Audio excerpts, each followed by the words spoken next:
What's up, everyone? Maximilian here, and you're watching episode 18 of Ultimate Marvel vs. Capcom 3, The Online Warrior Season 2. In the previous episode, we were talking about some of the characters that are making more notable appearances in tournaments based off some tactics and playstyles that have become extremely effective in the past few months, notably Infinites. Infinites were discovered around July of last year, maybe a little bit earlier, but are really starting to take effect now that everybody's learned the muscle memory and the ease of usability to some Infinites, and how powerful Magneto is. If you'd like to check out that video, it is in the link at the top right annotation. But today, we're going to be talking about character usage and learning new characters. I actually got on this topic and was thinking about this quite a bit over the last week as a topic of conversation for this episode, because over on Cross Counter's YouTube channel, Gutex was talking a bit about learning new characters in Street Fighter Cross Tekken and how people go about doing it. I think it's kind of like standard what you can actually apply to this this mentality of how do I go in and learn new characters throughout a multitude of fighting games, and it's kind of the same thing through and through.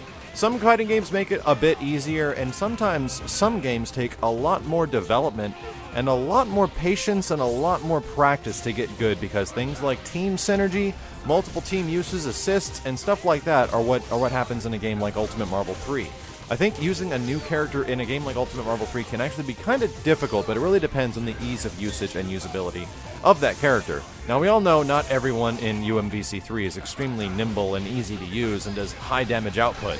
A lot of the times you need to really remember these like high pressure strings of combos that actually have really sensitive inputs and really strict timing to actually get good damage output out of your character. That I think a good like judgment base, like a good line to start yourself at, is if your character can do approximately 700,000 points of damage with the use of assists or whatnot and one use of meter. That's a pretty good character if you're able to optimize your combos and your usability to do about 700k based off of a regular hit combo. Now, a lot of characters can do a lot more, but that's a good place to start. So when you get into Ultimate Marvel 3, and for example, you're looking into trying a new character, this isn't going to be specific for all the characters in the game. I'm not going to tell you like exactly how to use Wesker or how to use Strider or Doom or anybody like that, because a lot of that stuff goes as far as like learning the individual mannerisms of the character. But in Ultimate Marvel 3, like I was saying, it's really about learning the different ways you can integrate them into your team, how good their assist is, what's the best part of the team that they can rely on, and things like that. Who do they need to make them good? Because a lot of the time, many of the characters in a game like UMVC3 require good assists and certain setups to actually make them extremely effective.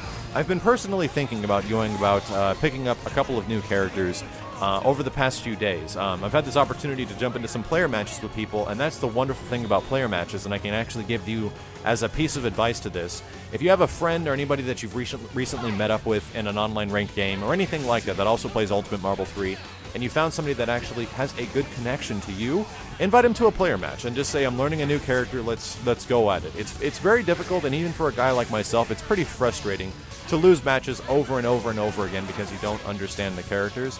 I actually have no problem with it in an offline environment, and I actually can just keep playing no problem.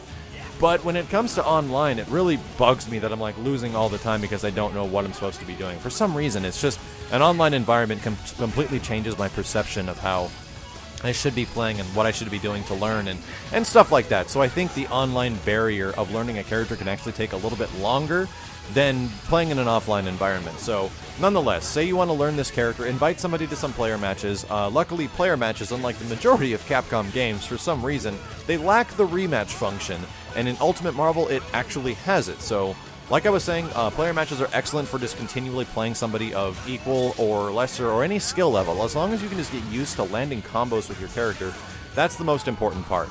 Next to that, as far as using the character over and over again, I think one of the most important things that you can possibly do is research. One of the most important attributes in a game like Ultimate Marvel 3 is movement. The ability to move your character around this huge screen and throughout all this horizontal and vertical space to the point at which you can dodge attacks and move in quickly and under the exact command where you need to strike a combo or get that landing hit. That's really important, and it's probably one of the things that you can actually recognize from somebody playing a game like this one, especially like this one, is that you can see in their mobility. Like, you can absolutely see this person really knows what they're doing. If you see somebody using Dante and just all over the place with Dante, they're defensive, they're offensive when they need to be, and things like Doom. Doom is a perfect example of a character that has extremely limited mobility when you first get your hands on him. He seems clunky, he seems heavy, he seems awkward to use, but once you actually start using him a bit more, you start to open up this whole new world of movement options and possibilities. Magneto's another excellent example of this. So you guys that are looking for advice or tips as far as how to get better with your characters, research is definitely the ultimate way to go, and is actually one of the reasons I started including like movement and mobility as like the first part of the Assist Me series when I'm talking about a character. And most of that information and most of that that knowledge that goes into telling people what they should be doing with the character, even though I have not put myself under a lot of matches with said character, is by studying and understanding match footage of people that are good with them. What you should be doing is like going to Twitter or going to fighting game websites or anything and find out which character you want to use, and then go up into like the SRK forums and see who's good with that character. You don't have to, you can ask them if you want if they actually have match videos, but what you should be doing is looking for match videos of somebody that's actually good with the character you're looking at becoming good with, and see what they do in a neutral state. Now, a neutral state is actually a really important part of the UMVC3 overall experience and how you get better at the game. And it's actually something I'm pretty bad at, that I personally think. What the neutral state means, and it also kind of moves into mobility, what you do neutrally with your character in this game means that what you should be doing when you're not landing a combo, or what you should be doing to get to landing your combo. Essentially, kind of as an example of this, you guys remember Storm from Marvel vs. Capcom 2? Storm was a mixture of super defense and some rushdown that actually became really good, and some mix-ups. But what Storm normally did is, she jumped up in the air and did heavy, heavy, heavy, heavy until she built enough meter where she can actually throw out Hailstorm, and then DHC the next character for a bunch of damage. That was kind of her neutral game. If Storm was doing something and what was like on the ground, if she was just waiting for an attack, no, she wouldn't be sitting there just waiting for an attack. She was actually in the air, constantly doing that move because it was high priority and it built a lot of meter. It had multiple uses to it. For characters, if we give the example in Marvel vs. Capcom 3, even into UMVC3, I'd explain the neutral game of Dr. Doom is to use his short hop or his jumping down air dash to move around the screen efficiently as far as landing attacks, but for the most part, many Doom players, as far as creating space and actually opening up opportunities and causing frustration amongst your opponent, is to super jump into the air and to do finger lasers 1 to 3 times or fly around and wait for them to come to you. The reason this is powerful with Doom is because Doom dominates airspace in this game, especially any airspace that is below his feet, because of things like the foot dive, because of his little jumping heavy plasma gun, and because of finger lasers, because they all go at a downward angle. That is the area that Doom is most powerful at, and that is where he's going to be spending his neutral game trying to get you into that position. I could give some more examples, but you kind of get the idea. Like, Wesker is really powerful from the mid-screen distance, and on the ground, he's got a great ground game, and he's got an amazing air grab that puts you back onto the ground, and he can combo after it. This is kind of an example of what you can be looking at, what you need to be looking for when you start going into match videos and looking for characters, because it's one of the things that's a challenge for me, is to figure out what I should be doing. Like, what am I... so I'm going up against this guy that's keeping me away the whole time. What do I even do in a situation like this? And some people don't know if you're using a new character, and it's completely understandable. With a game like Ultimate Marvel 3, there's just limitless options and way too many possibilities to just go in and figure it out. So that's what I recommend. Go to forums like SRK, look up people that are actually proficient with the characters. If they have YouTube channels, check those out, watch them playing the characters actively, and just see what they do. Look for what mix-ups they go for, look for what assists they use, and it'll actually make it a lot easier on you in the long run. And I'd actually like to ask for some advice and some help from anybody watching this. I get a common complaint, or a frequent comment, that I constantly use male characters in the majority of the games I play, and that's really true. And I kind of want to change that because some people have been requesting to see some new characters in Ultimate Marvel 3. I've recently been trying out Nova and some Strider on point and practicing with those guys quite a bit. But what I would like to do is try out, more specifically, I want to see what Jill is like on point, and I want to see what X-23 is like on point. The reason I want to get good with these two characters is because these girls work really well as point characters. For the most part, X-23 can also be considered a good anchor character because of her level 3 and setting up for multiple character strategies on incoming and stuff like that. But for the most part, they work really good on point, so I can use the character the most hopefully, like a lot of the times when you're learning these new guys or girls, you have to start figuring out how to keep yourself alive as well. And good defense really is a part of that. And when, like, moving yourself in between the cracks of your opponent's offense becomes super important. And that is something that you can look at match videos, you can understand where to go, but that is something that comes with just playtime and just figuring out when you need to move in at the appropriate moments.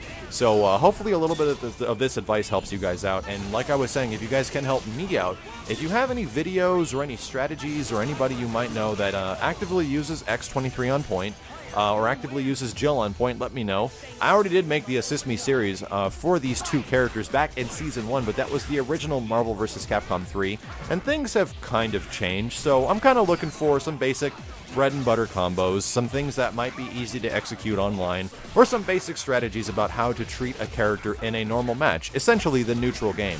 If you guys have any of these videos, I'll hit up shoryuken.com for some information as well, because a lot of guys over on those forums were extremely supportive. Honestly, if you guys actually want help for those characters, most of the time, some people can be some buttheads, but there are some really helpful guys. And even back in the day when I was not a big YouTuber at all, I had some folks from like the UCI Center help me out with the Jill tutorials. Other guys helped me out with the X23 tutorials, and they were very helpful because I wanted to get the best information out of these characters, because back in the day in Marvel vs. Capcom 3, the original, nobody was hardly using X23 or hardly using Jill at all, and it's still the case for Jill, so it's kind of an amazing thing to see a good Jill player be good with Jill, you know what I mean? To actually be able to control that character, especially her level 3. It's just fantastic because we never see it. But it's one of those things where it's just, I feel like I want to use this character because I want to see it. I want to be the person to do it, so I'm going to give it a shot. Other than that, if I really wanted to buckle down and start making some of these teams like really effective, one of the best beam assists in this game is Magneto. Magneto's EM Disruptor Beam Assist comes out extremely fast, it's very damaging, it's only one hit, so it doesn't scale combos too much, and it works amazing for Doom, and it works amazing for Strider, so we'll have to find a way to integrate that into the team. The last thing I want to do, touch base with you guys on before we leave this episode for this week, is that there's been some news recently about potential crossover games happening within the fighting game scene. And of course, the Marvel vs. Capcom crossover series is most notably the biggest one of all of them. There have been previous crossover games, including Capcom and SNK, Mortal Kombat and DC Comics, stuff like that. But what I'm thinking is to ask you guys, what are the biggest, craziest crossovers that can possibly happen? Personally, since I like Capcom characters and their old franchises so much, I think Capcom vs. Nintendo would be ballistically awesome, although it probably would never ever happen. And I also think Capcom vs. Square Enix could be something that could be potentially awesome as well, with a bunch of old franchise characters that are known and beloved throughout so many communities. So let me know what you guys think, because I'm going to make a separate video a little bit later talking about this topic and the future of crossover quote-unquote fighting games, and how somewhat they're really interesting to play. They have this appeal to them. It's like two different worlds coming and combining and colliding, and all these different gameplay mechanics from both sides, whether or not each side has a video game. But you have this huge issue of like rights and licensing and who can actually use what and who makes the game and all this stuff. So it's an interesting challenge, and I think it's definitely something that'll be interesting when it comes to future fighting games, as far as companies trying to essentially keep a little bit of stability in their audience coming to keep playing their fighting game. Even Dead or Alive somewhat did this with DOA 5, and they had characters from the Virtual Fighter series. So yeah, let me know what you guys think. What would be some of the best fighting game crossovers ever?